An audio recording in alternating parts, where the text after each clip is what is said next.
Hello, everybody. Broadcasting to you live from the Milky Way galaxy, the solar system, planet Earth, North America, the United States of America, no longer California to be specific. Hello, everybody. My name is Brian Engelman, and this is the Strictly Football Show.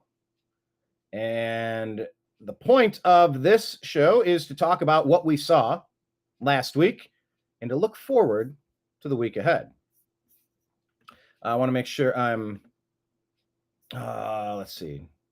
I need to make my picks for this week. I missed that one. Okay. All right. Looks like Mike will be coming in. Give me 1 second here.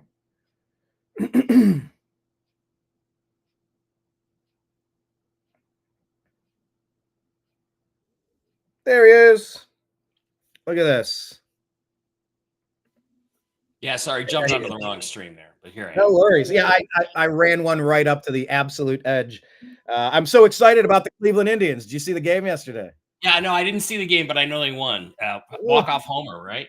Yeah, it was 2 walk-off. Well, it was down to 1 out in the bottom of the 9th, trailing. Yeah. And we had to hit a 2-run homer to take it to extras. Then we hit a 2-run home run in extras. It's awesome. It's awesome. Make sure you listen to the home run calls of Tom Hamilton. He's the best announcer in all of baseball. You're a Mariners fan, so you had a lot of great calls in the 90s with Griffey, and we battled you guys in the 90s and 2000s too. Not recently though. Yeah, okay, maybe not recently, but all right, we gotta whip this out. I gotta be out of here in an hour or less, if possible. So works good. Let's jump into it. Here we go. Got the scores in front of us. What week are we on? 7? No, we're talking 7. Yeah. 6. All right, so we're going to go through the games from last week, Mike. Let me make sure these are pulled up. I guess starting with your team. Look, you've been saying for a while the Seahawks have a pretty good record, but it's going to catch up with them. They're sitting at 3-3, but so are the 49ers. I mean, it's a long season. You do have a talented team, but Purdy has 3 touchdowns, and that was enough to win 36-24. We do not have a talented team. We do not. There isn't a single player on this roster that is top 5 at his position. There's maybe one that you could argue is top 10, maybe Kenneth Walker. Seahawks fans make a lot of stink about Devon Weatherspoon, what a great corner he is. He's a nickel. He's a nickel corner. Seahawks spent the 5th pick in the draft on a fucking nickel corner, okay?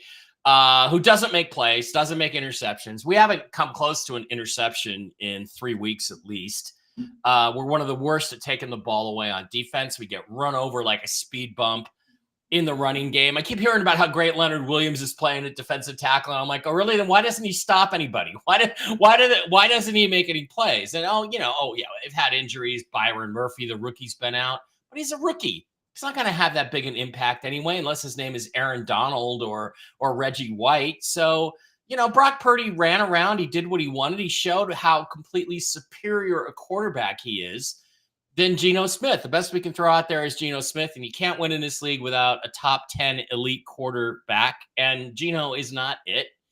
And I don't care what, the stats about completion percentage and yards. Yards don't win football games. Touchdowns do. And Geno has 6 in 6 games to go with 6 interceptions. And it's been funny. They've been trying to blame DK Metcalf for one of Geno's worst interceptions in that game over the middle. And, he cut it off and went upfield, when he should have kept going across on a crossing route. And it's like, it's BS because the ball, what people don't want to talk about is the ball was underthrown right to the defensive back anyway. So even if DK hadn't cut off his route, look, it's time for a change in Seattle at the general manager position. John Schneider doesn't know what he's doing. Not only do I think I could do a better job drafting players and signing guys for the Seahawks than John Schneider, I think a monkey throwing darts at the Seahawks draft board could do a better job drafting than John Schneider has done in the last 10 years. Let's move on. The 49ers are better. We're not going to be a playoff team. We're going to be stuck in that mediocre middle for the next 10 years until we run this guy out of town. So let's do it now and just get it over with. And there's nobody on your bench that could take those quarterbacks. That's fake. Yeah. Yeah, in Cleveland, they're talking about, is it time for Jameis Winston? Like, you might have to bench. You're not happy with Geno, but I mean, it's like you got Sam Howell, and I don't know that you You have. can go to Sam Howell, but the only thing he's ever led the league in is interceptions. So good luck with that, right? But he's young too. And Baker had a bunch of interceptions. Now he leads the league in touchdown passes, completion percentage. You look down, he's at the top of completion a lot percentage, though. Completion percentage doesn't matter. What matters with a quarterback is passer rating and touchdown to interception ratio. That is where the key is, and how many touchdowns he throws. That's what tells you where you got a great quarterback or not. And yeah, you're Browns, man. I keep trying to give you some hope, but I just don't see much. Do you think it's time for a fire sale? Let's go to the Browns game. Do you think it's time for a fire sale in Cleveland? We'll you traded Amari Cooper. Look, I just did on the Unhappy Hour.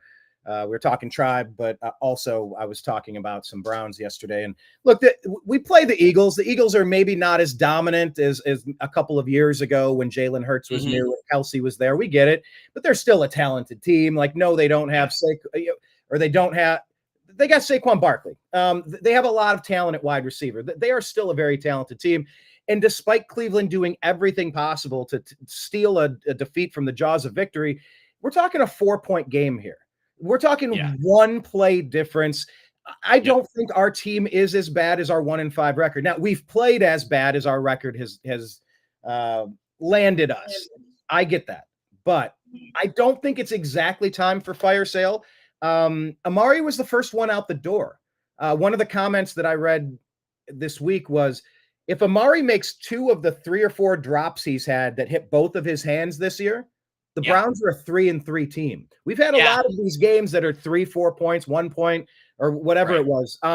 So no, I don't think it's fire sale time, but oh my God, if the end of this season continues like this, I want the general manager, Andrew Berry, gone, and I want Kevin Stefanski gone. The stink of how they treated injured Baker Mayfield by not putting a second blocking back or double team on TJ Watt in that final game. I am convinced it was to hurt Baker Mayfield physically, to ruin him physically. I think Stefanski's stink is all over that, and I don't like what Barry did. So at the end of this season, if this trend continues, oh my God, it's an absolute fire sale. And I feel bad for people like Nick Chubb, who are coming back from a catastrophic knee injury this season. This is first week back. So I think with Chubb back, we can turn it around, and that we will. But you're not as optimistic, you don't think? Well, you have to get to at least 9 wins to have a shot at the playoffs. So that means if you're 1-5 right now, you've basically got to be 9-3 the rest of the way. And do you think that's going to happen? I don't know. I do. I think we can. We were a playoff team last year with most of the same cast of characters. Same roster, yeah. I mean, let me ask you this. But let me ask you this: if the Detroit Lions come to you and say, we'll give you 2 first-round picks for Myles Garrett, you're not tempted by that? Not a chance. No, see, in my fantasy football leagues, the dynasty leagues, I often say that when you've identified a stud, say somebody that's been drafted, they've had 1 season under their belt, maybe 2, and you're like, this player I am projecting is going to be a stud for a decade. The cost for that is at least 3 first-round picks and players. You are dumping everything out on the table, going all in on a player. Because if I draft someone next year, that player could get injured or suck. They could go to a terrible team in a terrible situation. High-ranking teams that get the best players are crappy teams. So no, I'm not for a couple of draft picks. No, okay. Myles Garrett is a generational talent. And yeah, he disappears in big games, but he's also drawn double and triple teams all game, which means, hey, rest the team, go feast. And the Browns defense has been able to feast, and at times they look dominant. At times against the Commanders, we shut them down 3 and out, got that ball back, looked physical, dominant, and terrifying. And then there's a bit breakdown in communication. We give up 7 here. We're on the field too long because our offense can't do shit. And it wears them down by the end of the game. But our defense is theoretically dominant. We have the best punter in the game. We have one of the best kickers in the game. And if we could get Nicholas Jamal Chubb back as running back, I know our line is injured, but that cannot help but improve Deshaun Watson's chances of success. And if Deshaun still sucks, bench him and put Winston in, and we'll get the Joe Flacco effect and go to the playoffs anyway. I still think there's a chance. Now, we've dug a hole. We have to be nearly perfect. I get that. But I think the talent's here on the team. Just the mindset was off. And Amari Cooper not getting his contract extension, he was a bitter, angry, you know, that energy came into the locker room on top of the Deshaun and on the field with the drops. I mean, the drops are a lack of concentration. Yes. And you know, that's not good either. So But that being good said, luck. I think he's going to thrive. That being said, I think he's going to thrive in Buffalo. I don't hate him. He set a Cleveland Browns franchise record in receiving yards against the Texans last year with Joe Flacco. I mean, I like the guy. He's good. He did a lot of great things for the team. Just it was a divorce that needed to happen. And we're going to get a chance to look at Cedric Tillman and Jamari Thrash, the rookie out of Louisville. You know, it's going to be new energy in Cleveland. And my God, it's sitting at 1-5. We need it desperately. So that's what I think about that game. But I'm still not selling all hope on the team. Now, if it continues, man, I'm going to be really bummed out. But I've been pouring my energy into the tribe, trying to drown my sorrows away. So anyway, let's move on to the next game. Bears. Look, Bears are impressing me. Like I told you all season, I've liked their defense. They've looked impressive. And Caleb Williams hit 4 touchdowns now. Cole Kmet had a heck of a game. And the Jaguars are struggling. Jaguars at 1-5 are battling the Browns for the worst record in the league. What were your takeaways from this Bears victory? Well, just that what a mess the Jaguars are. The Bears looked good. They look solid. They do not look like a team the Seahawks are going to beat on the road later in the season. Caleb Williams looks like he's the real deal. I don't know. I don't think he's better than Jaden Daniels. I think Jaden Daniels is going to be better, but he's going to be a really good player. I think the floor for Caleb Williams is probably Cam Newton. I question whether he has the heart of a champion in him, but he's got all the physical skills you could want. He delivered 4 touchdown passes, was terrific. He ran the ball when he needed to. He's got good players around him. He's got Rome Odunze and obviously DJ Moore, and Kmet had a great game. Just the kind of tight end I covet and wish the Seahawks have. And they just don't ever have those kind of guys. And, you know, again, the Jags are just a mess. And you got to say that this is Doug Peterson's last game unless they flip the script and win 35-16 or something on Sunday morning in London. It just can't keep going on this way. Because Trevor Lawrence, you're now at risk of blowing his first contract. And if you're up there at the top of the draft and Quinn Ewers is staring you in the face, I think if you're the Jags, you got to look seriously at taking another quarterback and moving Trevor Lawrence on. You really do. He's just not cutting it. Now, let me ask you this as a Buckeye fan here. Who's your college team? I'm guessing Oregon. Washington, University of Washington. Huskies, okay. Yeah. As a big Buckeye fan, does the failure of the Jacksonville Jaguars to put a reasonable product on the field now change how you view Urban Meyer's inability to get it done? Like we kind of Urban thing. Urban, that was a fish out of water. He shot himself in the foot. What a clown. And some of that might be true, but this franchise is mired in a much bigger problem than Urban Meyer. Fish rots from the head down, and their owner is a freaking clown. Shad Khan is a clown with his Saddam Hussein mustache. Just what a joke. Get it? They made such a big deal out of it because, he's here. We have this with Muslim owner. Isn't that so great? Let's all embrace Islam, which wants to murder, of course, everyone in the West. Or whatever the hell Shad Khan is. I don't know, Muslim, Hindu, whatever he is. But look, this is an example of why American football teams are better off being owned by Americans who know a little bit about the game. And until Shad Khan is gone, Jacksonville's going to be a joke. Until Khan is gone. That sounds like something. Make Khan gone. Make Khan gone. Or as William Shatner might put it, Khan. According to the AI overview, Khan is a non-observant Muslim. So that was my quick look into that. Yeah, there's a problem in Jacksonville. Means he's a billionaire and bangs chicas, so good for Shad. But go do that somewhere other than the NFL. Well, yeah, the Jacksonville Jaguars are in the running, sadly, for top pick with the Cleveland Browns. We'll see how the season shapes up. Cardinals not too far away. They fall to 2-4. Packers beat them soundly, 34-13.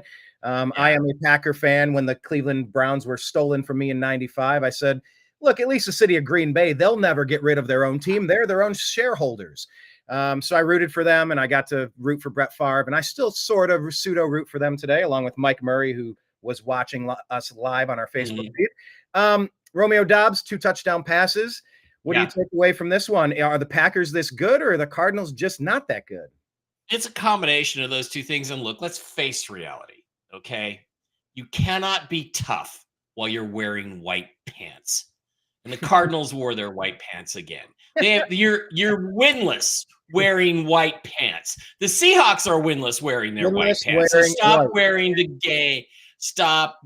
gay white pants, Cardinals, please. No white pants. Really that'll turn the season around. That's like George Costanza changing. That'll do it. If I'm the owner, that's what I'm doing. If I bought the Seahawks, I'd hold a ceremony where we would burn all the white pairs of pants and just say, we're never wearing white pants again in Seattle, folks. I like the brown with white stripes, or the orange with the brown and white stripes. Kind of like the 70s Brian Sipe era. I like those. I like that too. I like that too. And it's there's not much to say about this game. Packers are better. They went out, they executed, they proved they were better. And now the Cardinals are at the back end of the NFC West, where I think they're going to stay. And I'll say, from a fantasy perspective, having Trey McBride getting 8 catches for 96 yards was nice. He's been very underwhelming for my team this year, but hopefully we can start playing him. And maybe he can start getting us some results. All right, let's move on to Colts defeating the Titans. Titans also in the running for worst team in the league. Only a 3-point game. Colts come roaring back with 10 points in the 4th. And Joe freaking Flacco, who Donald Trump did say was an elite quarterback, throws 2 touchdown passes, beating the Titans. What do you take away from this one, Mike? Well, I mean, I'm only watching the Titans to see how Will Levis does, because I would have drafted him either with the 5th or the 20th pick in the 2023 draft had I been with the Seahawks. And he continues to struggle with turnovers, but people don't remember this, but he is actually, in his development, he is ahead of Josh Allen and Peyton Manning at the identical points of their careers. So you just got to hope it'll click. Flacco, I thought, did a fantastic job again. Joe, it's funny how Joe's getting older, but he gets more impressive the older he gets. Yeah. And this is a guy who's got the arm and, not the most mobile dude in the world. He's not going to help you much that way, but he's got the arm. He got the job done. It's just a great story. I love it. I love these running quarterbacks, Anthony Richardson, man, you better be sure they can take a hit. If you're going to draft one of these running quarterbacks, you better be sure they either know how to slide, get out of bounds, or they better be able to take a hit. And that's the Jaden Daniels, the Lamar Jackson concerns I have. I actually just texted my buddy. It was Baker Mayfield leading in all of these 4 important categories. And we had this running conversation for 5 years that I think Baker Mayfield's going to be a better quarterback than Lamar Jackson by the time his career is over. I think so too.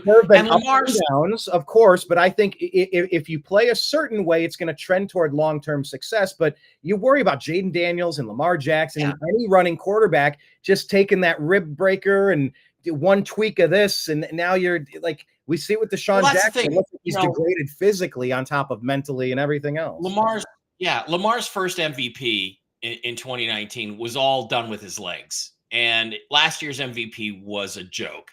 It's the biggest joke MVP since Rich Gannon and or Steve McNair.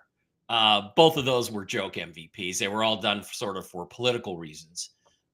There's nobody in their right mind that would ever say that Rich Gannon, no matter how good a season he had, was better than Peyton Manning or Tom Brady or Brett Favre. Are you out of your freaking mind? So, and that is a concern with those guys who run, because once they lose that half step, what are they? And they might be Deshaun Watson. They might be Deshaun Watson. People are wondering, did you lose a step? You were out of football for a year, then you were out for half a year, and then you were injured. I equate him to just being someone that runs around on the blacktop. When they're the fastest person, they know how to do it. But now when you're not the fastest person, it's like the cutest girl in high school. Well, 10 years later, you ain't so cute. Like, did you develop any skills? 10 years later, the wall is approaching, right? So, other than that, no real interest in the game. I continue to root for Will Levis because I want to be proven right, ultimately. No, and I like that. Some people in my sports groups in the Unhappy Hour, Mike, they're like, I root for Cleveland and that's it. That's all I care about. Don't blah, blah, blah. I'm like, why would you imagine if the only product you were allowed to consume and cheer for was a miserable Cleveland product during our down season? Well, you guys have had your ups and downs, and there's still potential for some ups there. But yeah. All right. I like the positivity. I'll take it. But the team that took all of our draft picks, and they look to be a perpetual powerhouse now. Just a couple years ago, they were a mess. The Houston Texans, 5-1, sitting right there amongst the best of the teams in the league. Defeated, nearly doubling up the worst in the league Patriots at 1-5, 41-21. Yeah. CJ, 3 touchdowns, and Drake May gets his first start. Drake May, did you have any takeaway from Drake May? Drake May has an excellent future in this league. He looked really good. He looked really good on a terrible team. He is not going to be the next Matt Jones. He's going to be the quarterback for the Patriots for the next 5 or 10 years. And they need to build around him. They don't have much. Their defense is good enough for them to hang in there, and that's about it. And CJ Stroud, what can you say? Again, the guy I was lusting after in 2023. Seahawks were right there, could have traded up to the number 1 pick. The Bears put it up for sale. We didn't go after him. I thought it was a gigantic mistake that was going to haunt the Seahawks for 10 years. And so far, I am proven right because CJ Stroud is fantastic. And I'll say this, though. CJ is, and as a Buckeye fan, I love rooting for Buckeyes wherever they play. But look, he's got 2 running backs here, 7.8 yard average for Mixon, 9.5 for Damian Pierce. I mean, look, you got almost 200 yards rushing on 20 carries here. So it's going to be easier to have a good day compared to what you have Antonio Gibson, Jennings, and Hasty giving you almost nothing, 60 yards on the day. So, the leading rusher was Drake May, doubling up Antonio Gibson for that matter. Yeah. That's a weird statistic. Drake May clearly has a great future. And they were right. They were right to draft him, and they were right to hold him out for 4 or 5 weeks and let him get, because I think that quantitative difference between a college game and even an NFL preseason game and an NFL regular season game is huge. And that really helped benefit May quite a bit. I like the way you're describing that. It's almost like if you're a professional, you just go in and do the job. A job is a job. Yeah, it's loud and it's fast, but just figure it out. Everything's loud and fast. But the way that you're kind of slow walking that, a couple of games, not too long, you really do need to start building this foundation. I'm not against that. I've seen Cleveland throw people to the Wolves, and I've seen them redshirt people. It comes down to catching lightning in a bottle. And by the way, I'm hearing. Let me jump to this next game. I'm going to skip over this. Let me get to the Steelers-Raiders because a couple of points here. Tom Brady was approved as being one of the owners now, and I've heard rumblings that he might try to bring Bill Belichick in to coach the team. Steelers get the win 4-2. Vegas falls to 2-4. Thoughts on coaching and thoughts on the Steelers' victory? Well, okay. Belichick's not going anywhere without a quarterback, so he's not. And he's been through that the last 5 years in New England without Tom Brady, and he ain't going to do that. So if Tom calls up Bill Belichick, first thing out of Bill Belichick's mouth is going to be is, who's the quarterback going to be? Because that's critical.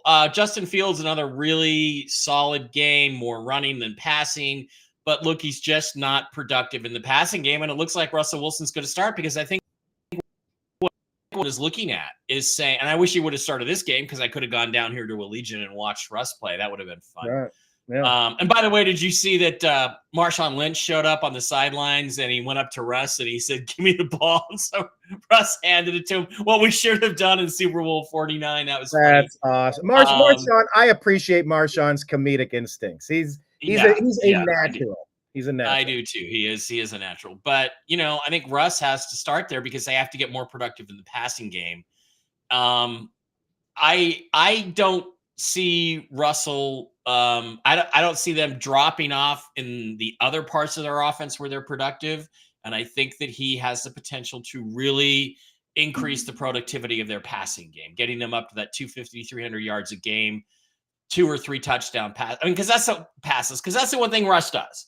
Russ will throw touchdown passes for you. He has 392 career touchdown passes.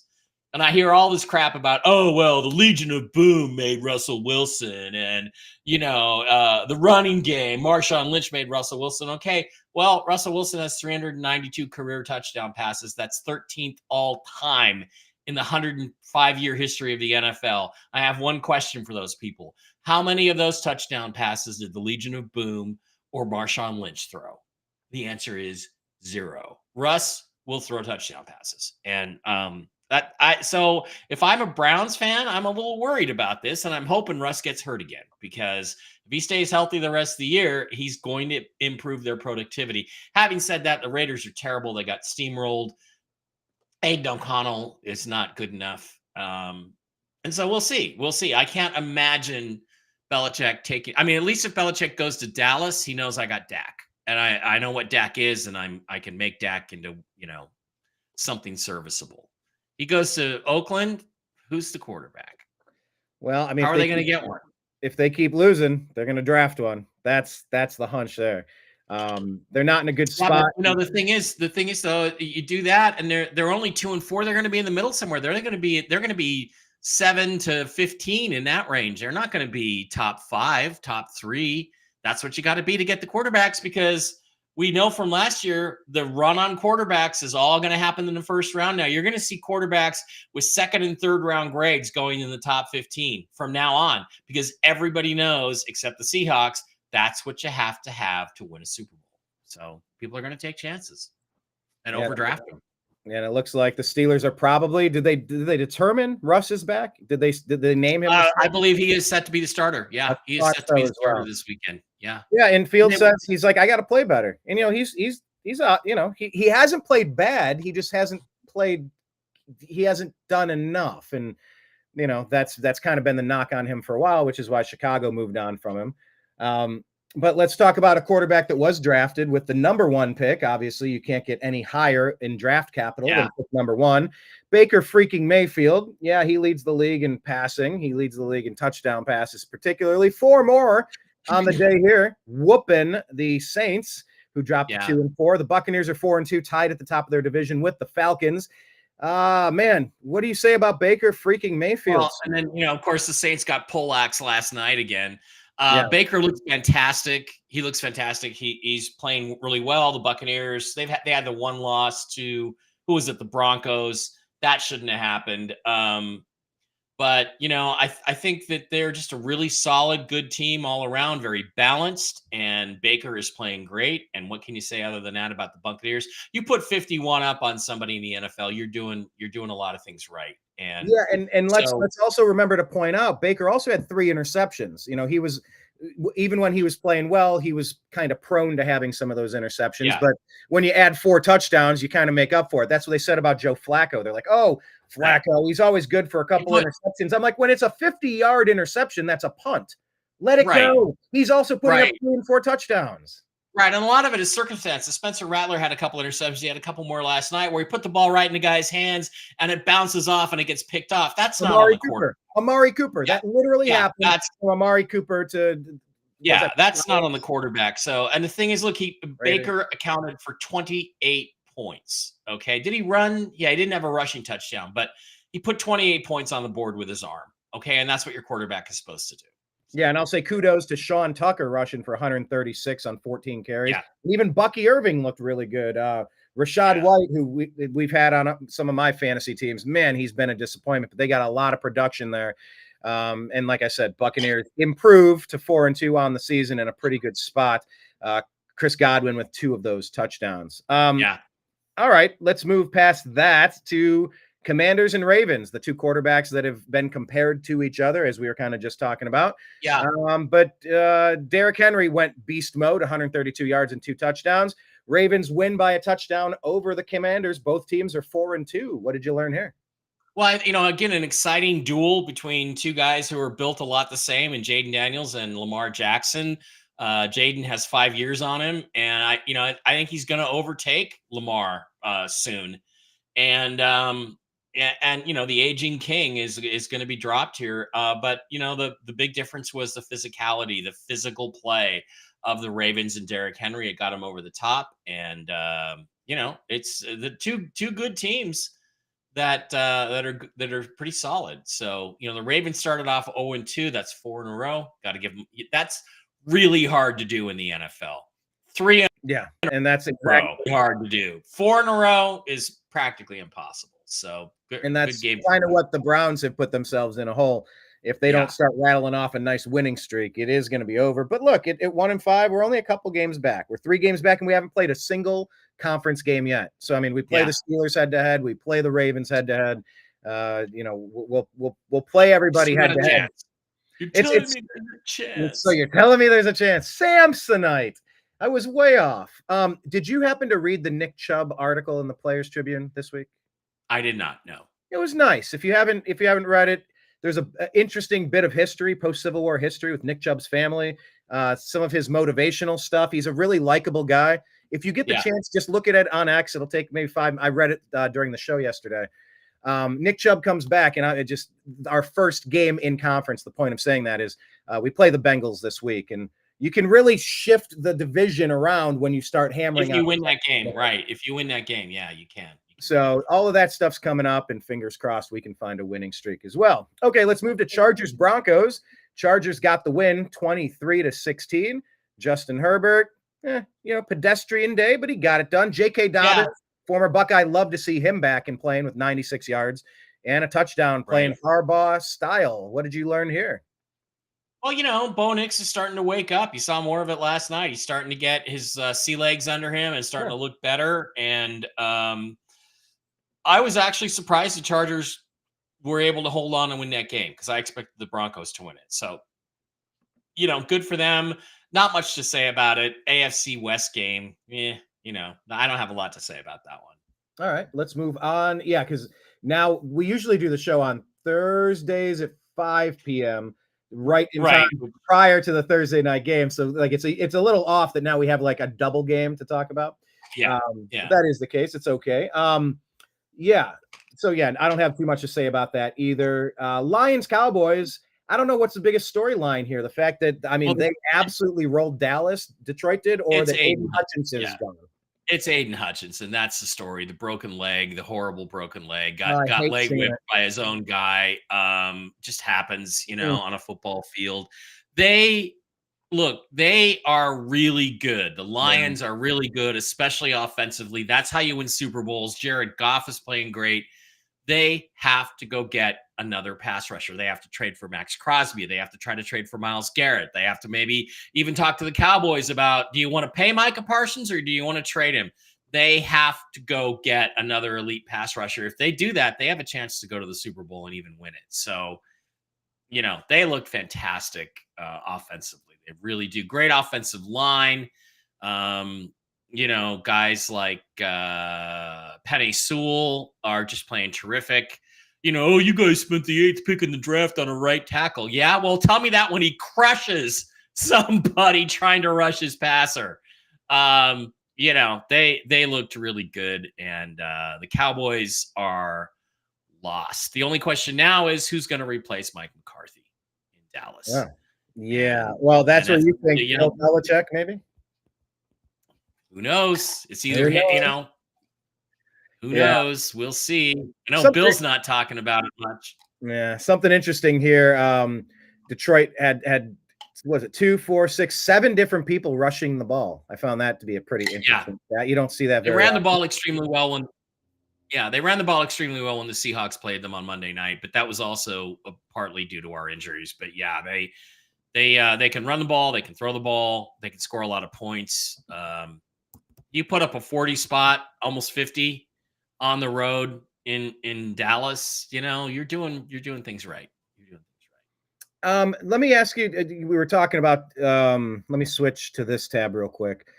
Did you happen to see this? Hang on, where did it go? The restrictions on Tom Brady. We're talking about potential Belichick to Dallas stuff, but want to go through this? Because I'm reading this going, there's no way he's going to avoid all this stuff. There's no way he's going to be able to do this. What do you think? Well, the thing is when Tony Romo says, "Oh, if I'm the Giants, I'm gonna run a read pass option here with a screen to the left right on 3rd and 6." when you hear him say that, he's saying that because they told him that in the production meeting. We get 3rd and 6 inside the 30-yard line. We're going to run a run pass option screen to the left. They told him that. So Tom is not going to have access to all that. So he's not going to look as smart as some of these guys, these color guys that just basically get inside information from the coaches during the production meetings. He's not going to look that smart, but that's the only way I think it's really going to hurt him. And I think, look, when Tom is in competition, okay, he cheats. We know he cheats. We know he deflated footballs. There's a huge article on Seahawk Boys Fearless and Stupid NFL blog where I go through bit by bit why there is no way that Tom Brady did not know and was the scheme master of the deflation of footballs. He knew all about it. He did it on purpose. He did it because it gave him a competitive advantage. This is not a competitive situation. So I think Tom will follow the rules. And I hope he does, because I think he's a better broadcaster than I thought he was. Really? Because I thought he was really bad during the opening game, Cowboys versus the Browns. That's really the only one I've really listened to. But I thought he was pretty bad. It was not good. The thing is, Brian, when I watch a game, I want the guy to tell me why this is working or why this play happened. I want X's and O's. And what a lot of games give us is, Jamar Chase's mother, had cancer 10 years ago and beat it. And I don't give a shit. Okay. I just want to know how he got schemed open on that touchdown pass. That's why I watch the game. That's why I love Peyton and Eli on Monday nights. The first half, they bring out Bill Belichick. I learned more about football in that first 30 minutes of watching Monday night with those two guys than I do watching any of these other games with all the fluffy stuff that they put in for the women viewers. So I think Tom has done a pretty good job on the X's and O's, and I like that. I like that because I learned stuff. Well, I think, and I'll agree with you on that. I look at, he's subject to the NFL's anti-tampering policy. Yeah. Man, he's going to be he's going to be doing what LeBron and D Wade and Chris Bosh did during the Olympics to form their super teams. They're going to be tampering with people under contract. He's going to be in Vegas, and competitive people love to gamble. You're telling me he's not? I see this going differently for him. Now, all right. Well, hey, we'll see which one of us is right. I think it would be a great story if you turned out to be right. So we'll see. I mean, it would be interesting. I'm not rooting for failure per se. I'm just trying to call it how I see it. My hatred of Tom Brady so far in the rearview mirror. I got real day issues with my Browns to worry about.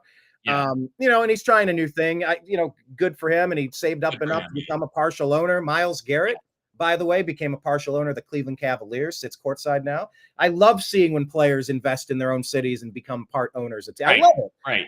But Tommy's single, so why not? The best place to be single is Las Vegas, Tommy. Let me just tell you, it's the best place. Lord, it's better if you're Tom Brady, but it is better if you're good Tom place Brady. To be single, regardless. But it's better if you're Tom Brady.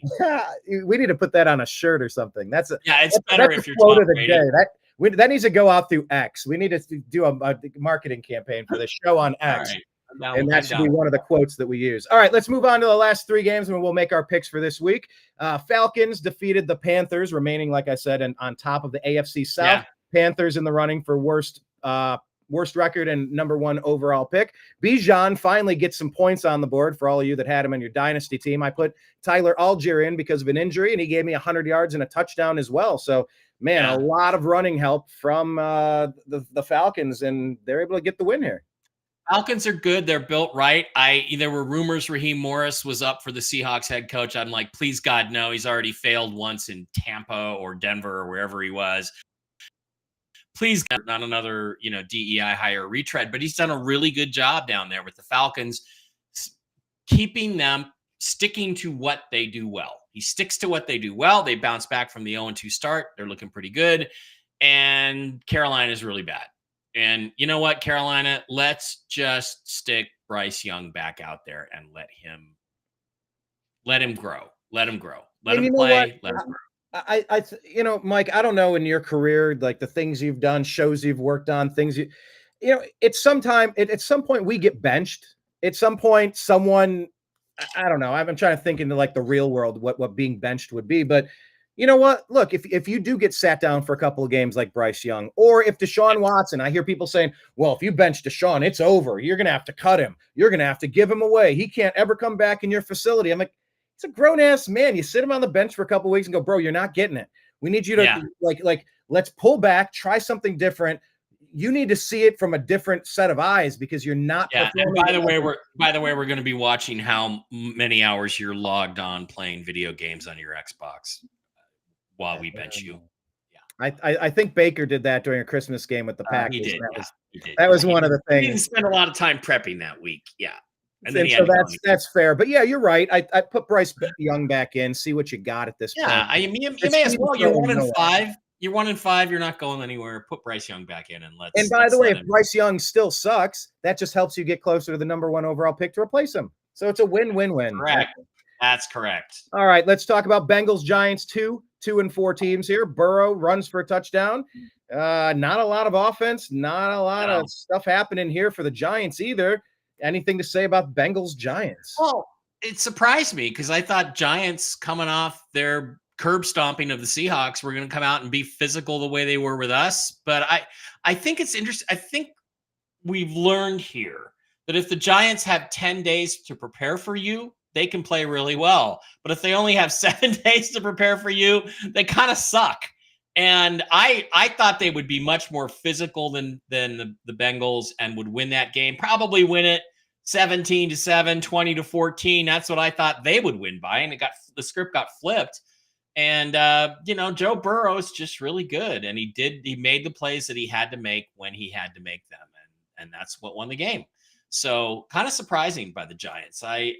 Just when you think they maybe got something going, turns out, no, it was just the Seahawks. That's the worst. When you're the rebound, when you're the slump buster, and you're like, wait, you didn't get your season turned around, so you knocked my team around? Oh, darn it. All right, let's talk about this last game. Obviously, big moves involving both of these teams at wide receiver following this game. Jets traded for Davante Adams. Reuniting Aaron. Yeah. Getting it going with Aaron Rodgers and getting the old band back together. And the Bills, of course, traded for Amari Cooper. The Bills got this win, but this was a tough win. Bills go 4-2. Jets invert that at 2-4. There really are no more excuses for Aaron Rodgers at this point. And the Bills look good, and they just got a number 1 receiver. I thought Aaron Rodgers did what he needed to do to win that game, and he was let down by his receivers on a couple of occasions. People are ripping on him on that last pass play. Oh, he underthrew it. He threw it to where the guy could catch it and be open, and then the receiver slips and falls. And it's clear that the receivers are not on the same page with Aaron Rodgers. Now, I think that is more on the receivers than him because he consistently puts the ball where it needs to be, and it just whips. I mean, his arm just goes snap, and the ball is there, and he continues to have those physical skills. I thought their defense didn't make a stop when they needed to. It's too bad. I was rooting for the Jets in that game, but it turned out, just a really tough, tight game. And Josh Allen ultimately was the difference. And, you look at Will Levis, and again, I'm going to remind everybody, Will Levis is ahead of where Josh Allen was his first year and a half starting. He's ahead. So, when you have a guy like Josh Allen, you can get whatever needs to be done. Let me ask you this, Mike. Do you ever invest in sports cards? Do you ever do like graded cards? No, I never really did. Pick a player, and it's like, I'll drop $100 into a couple of these guys, and let's see how they follow their careers as investments. Yeah, no, I haven't done that. All right. It's kind of fun. I like doing that a little bit. Speaking about investments in my Dynasty League, I did draft Ray Davis here, the backup running back, because James Cook was injured. He got 20 carries, 97 yards. That was a nice day. And then 3 receptions, targeted 3 times. He led the team in receiving with 55 yards as well. So keep your eyes peeled for Ray Davis, rookie out of Kentucky. And of course, we'll keep your eyes peeled for what Davante Adams is going to bring to the table with the Jets. Okay. Well, then that wraps up last week. We're going to go to making our picks. Do you want to go first? Should I go first? I guess we missed making the Denver-New Orleans pick. At least I did. Well, and just to be completely honest, I was going to pick New Orleans in that game, and boy, was I wrong. Darn it. I was going to make one game up on you there. Doggone it. Because I'm so Spencer Rattler, look, they didn't win. Spencer Rattler is getting swarmed back there. But I will just tell you this, Saints fans, this is a guy I wanted the Seahawks to draft. You have a quarterback in Spencer Rattler. He is going to be eventually very good. And he has that Aaron Rodgers just quick flick and the ball is there. And he has a lot to learn, but this is the way you learn it, is you take your lumps in your rookie season. And by the way, Mike, you know what I learned? I heard you say that, and I was going through my free agent waiver wire pickup opportunities in my Dynasty League, and there was Spencer Rattler just sitting, wasting away on the waiver wire. And I went, you know what? I got some dead weight on this roster. I'm going to swap it out for Rattler. Now, he didn't have a great first game, but you've talked him up so much. I'm like, I could use some quarterback depth. Maybe this turns out in the next 2 or 3 years. Give him some time. Give him some time and wait and see. When he plays a team with a bad secondary, maybe start him because he might have a really big game. All right, we're going to go to the game picker. I would have picked the Saints. I would have lost that game. New England at Jacksonville, 2 terrible teams. I would take New England if it was home with Drake May. I'm going to go with Trevor Lawrence and the Jaguars at home. The Pumpkin Bowl, the first of 2 Pumpkin Bowls. The Browns. It's right by Halloween as well. Maybe they always schedule this game in October, and I think they should schedule it for Halloween weekend. I really do. Every year. That's a good point. I like it. The Browns and the Bengals, the Pumpkin Bowl, as we like to call it. I don't think, I don't know. I don't know what to do here. My gut tells me to take the Bengals because I think they're a little bit better than you guys are right now. And I hate to say that. I know you'll take the Browns, so that'll create some separation. Vikings. Hey, you don't know that. You don't know that for certain. Yeah, you do. Yeah. Vikings, Lions. Vikings at home, 5-0. I don't think the Vikings are really a 5-0 team. I'm going to take the Lions on the road for the upset there. Not much of an upset. Packers, Texans, tough game. I like the Texans better, but I like the Packers at home, so I'm going to take the Packers at home. Dolphins, Colts, crummy game of the week. Let's take the Colts at home. Whether it's Joe Flacco or Anthony Richardson, the Dolphins are really bad. Eagles at New York. Is Tua back? No, not yet. Okay. Eagles, Giants. That's an easy pick. Eagles, Falcons, Seahawks. Falcons are going to beat my Seahawks. It's going to be 4 in a row that we're going to lose. Tennessee at Buffalo. Got to go with Buffalo. Carolina, Washington. Washington bounces back from their defeat. Rams, Raiders. Rams at home over the Raiders. Chiefs and 49ers. Chiefs and 49ers. The league will want the 49ers to win this game. I will take the Chiefs because they're better than the 49ers. Steelers, Jets. I really want to root for Russ, but I really think the Jets are going to need this win. But I really want to root for Russ. I don't know. Go with the home team. Go with the Steelers. Ravens, Buccaneers. Buccaneers win that one and show they're better than the Ravens. And double crummy game of the week. Chargers, Cardinals. I'll take the Chargers because the Cardinals are not tough at home. All right. Those are my picks for the week. All right, and what is your overall season record? I'm 40-53, not doing well. I am 59-34, so I'm 19 games ahead of you. You're not going to catch me, buddy. It's too bad we didn't have a bet because I'd be making some money. So yeah, well, I think I quickly learned we don't. Well, we should maybe consider betting for picking the games, then maybe a fantasy league. Get all the guys together, something. We'll see. Yeah, you and me and Blake, and we'll get a fantasy league going. Yeah, Brooks playing fantasy, maybe not, but that'd be funny. Okay, I'm gonna go through and make the picks. New England, Jacksonville. Gar.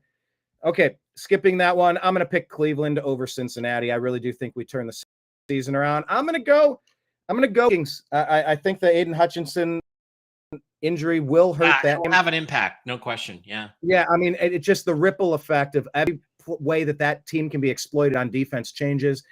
I keep picking Jacksonville, but they keep showing me nothing. I mean, I keep picking against these guys and they keep showing me nothing. So I'm going to go with New England. Why not? Try to make up some ground. It is neutral territory. It is basically neutral territory, although the Jags are technically the home team. And by the way, Mike, your thoughts on that?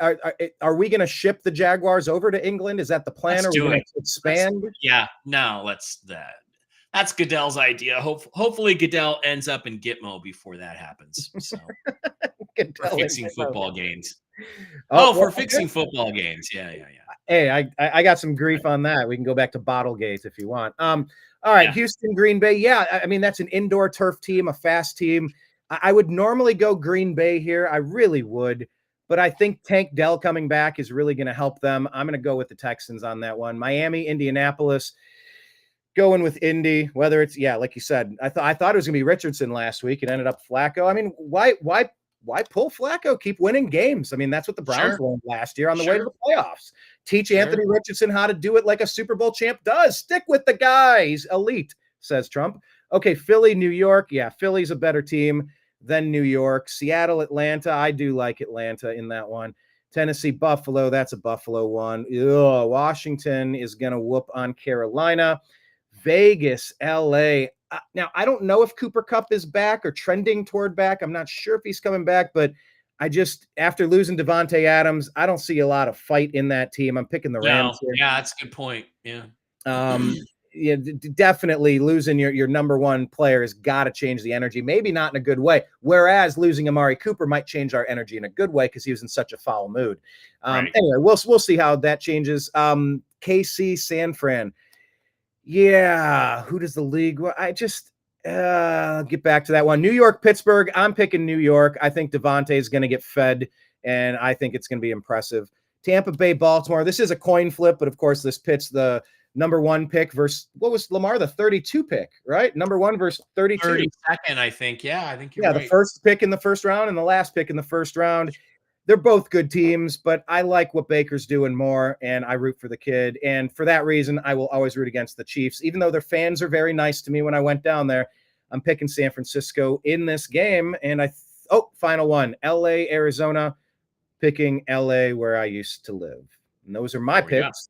You are crushing me in those regards. We'll see if I can make up some ground.